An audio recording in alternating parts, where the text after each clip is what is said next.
দেখুন এই প্রায় এখন বিকাল 4:30 বাজে। শীতকালের বেলা তো এক্ষুনি সন্ধে নামবে, জানি না আমি সবগুলো কভার করতে পারবো কিনা। আমি এখন দেখুন এই যে মিনি সুন্দরবন বা গোলপাতার জঙ্গল, তার মধ্যে দিয়ে হেঁটে হেঁটে যাচ্ছি।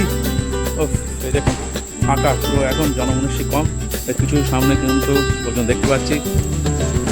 কি বিক্রি করেন নাকি? ও ঘটি গরম, আচ্ছা আচ্ছা ঠিক আছে, ঘটি গরম দাদা বেরিয়ে যাচ্ছে। আজকে মতন বিদায়। ও আচ্ছা, এই গাছ গোলপাতা গাছ না, গোলপাতা তো?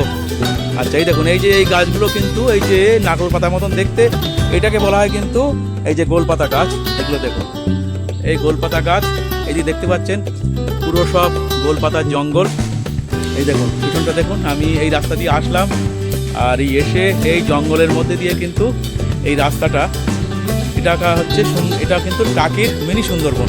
এই দেখুন সামনের দিকে কিন্তু জঙ্গল আস্তে আস্তে বাড়ছে, আপনারা বুঝতে পারছেন। এই দেখুন এবারে সব কিন্তু সব ম্যানগ্রোভের জঙ্গল। দেখুন এগুলো সব গোলপাতা গাছ ভর্তি এখানে।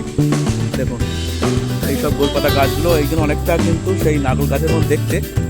আর এপাশে আরও সুন্দরবনের যেসব ম্যানগ্রোভ অরণ্য সেগুলো সব রয়েছে এখানে আরও।